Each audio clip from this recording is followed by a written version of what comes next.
Hello and welcome, my dear knife enthusiasts. Today I want to start a little discussion.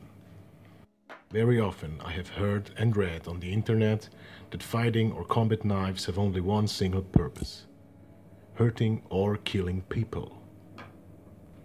That they don't have to be sharp, and that they are not meant to be a good bushcraft or survival tool.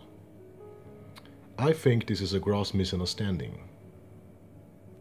Historically, fighting or combat knives have been indeed designed to be deadly weapons. For example, in the trenches of World War I, a knife or a shovel often could have been more useful and far more effective than a rifle or a gun. But ever since World War II, war has changed. The style and tactics of warfare and even the rifles and guns have changed. No trenches, no exact front lines, the invention of automatic rifles. This development made thrust or cutting weapons obsolete.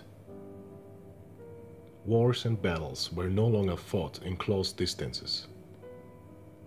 The chance of getting into a real hand-to-hand combat with a knife nowadays equals zero. Knife makers and designers are fully aware of that fact, so they change the design and purpose of fighting or combat knives.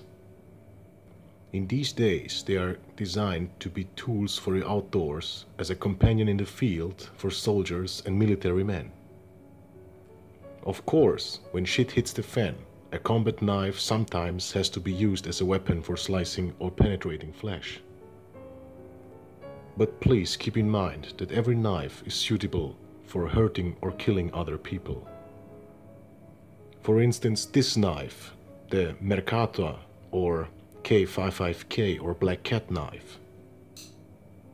Before the production of trench knives, this knife has also been used as a weapon by many recruits in World War I. And yes, even nowadays, some knives are designed to function as a weapon. But these knives, like daggers for example, have certain features, like double-edged blades. Double-edged blades penetrate flesh far more effective than single-edged blades. Also very important for such knives is the thickness of the blade.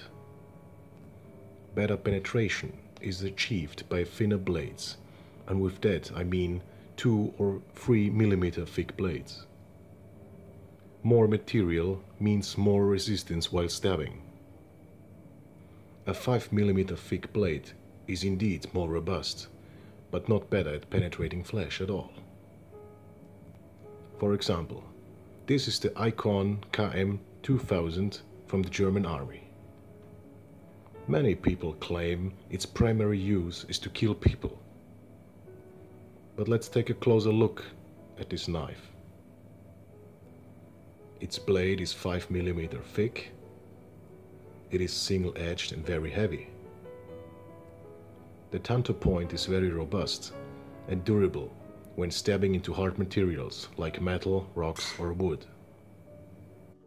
But the tanto point gives no advantage whatsoever when it comes to penetrating flesh.